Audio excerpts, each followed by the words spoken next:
I'd like to tell you a story. It begins with a community of three persons with one being spending eternity with one another, overflowing with a perfect love. From this outpouring of love, the three in one God set out to add to their community, to create. And at first, everything was going fine. There was day and night, there was earth and sky, there was land and sea, and it was all good.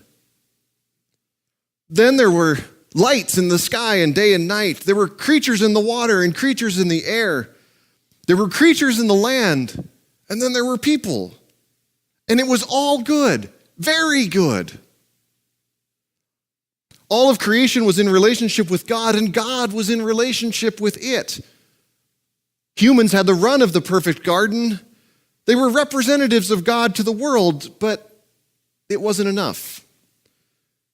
Instead of finding joy in God's permission, they were jealous of what was forbidden. Instead of looking to God for truth, humans looked to themselves, and it was not at all good. From there, things kept going downhill. The perfect garden went away. What God had so perfectly made started to fall apart. Instead of living off nature's bounty, backbreaking work would feed the human community. Instead of abundant life, there was pain and death. Brother turned against brother, sons against fathers, over and over and over again. But God didn't leave humans alone. The farther humans strayed, the closer he became. When humans were at their worst, God kept reminding them of their best. He chose a wanderer to be the father of a people he would call his own. He grew that family to be his representatives to creation, bringing them back to himself. But the people soon forgot about God, and they found themselves in trouble. So God sent shepherds to lead his people, saving them from their trouble and teaching them how to follow God.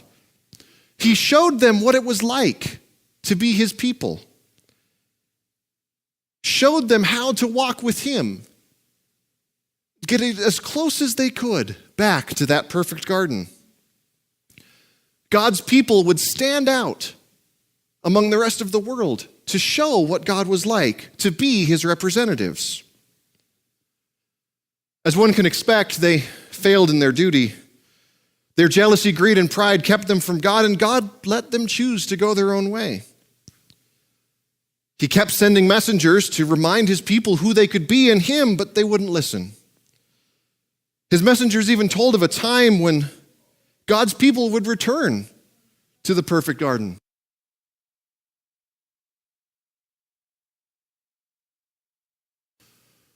Well, as distracted as we may be, we do remember that God is always around us.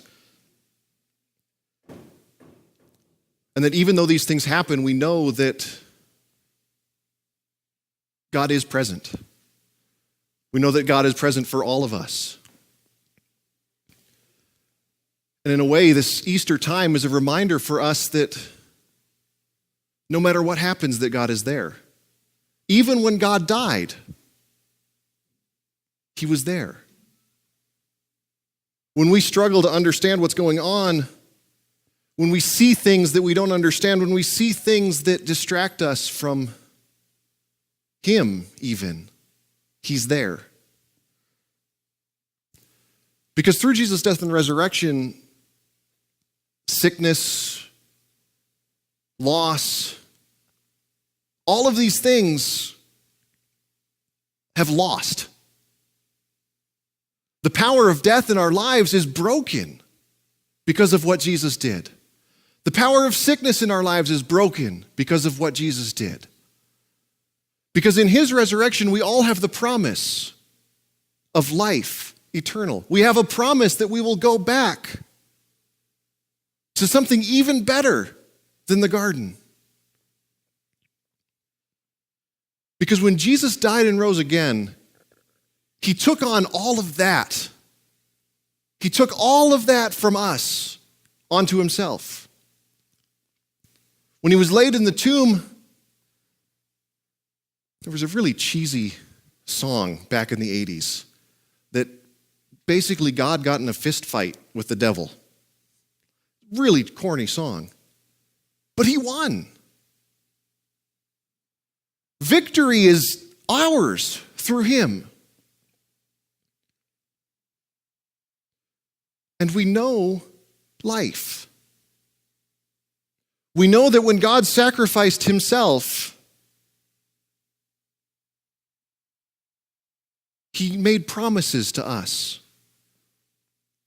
The promise of forgiveness of sins, the promise of life eternal, the promise of a time without sickness, of a time without crying, of a time where there isn't even night,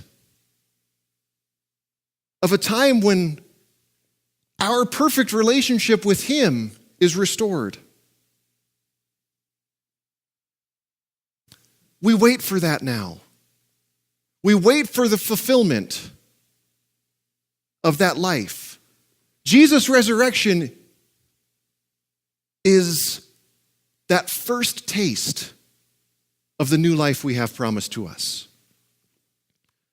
Jesus' resurrection is that first shining light to show us what is to come. That's why we celebrate this day. It's not one of the 2 weeks a year that some people come to church. It's not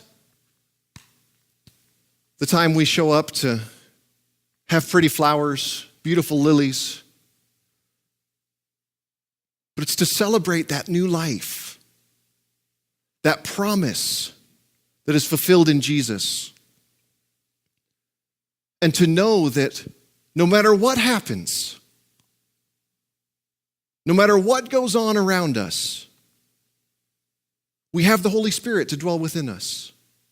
The Holy Spirit to comfort us, to guide us, to lead us, and to remind us of that promise. To remind us every day that we need to give up all of our sin and look to him.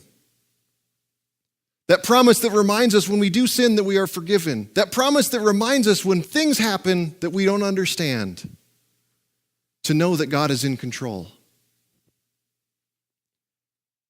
To know that even when the effects of sin are felt in this world, God is in control.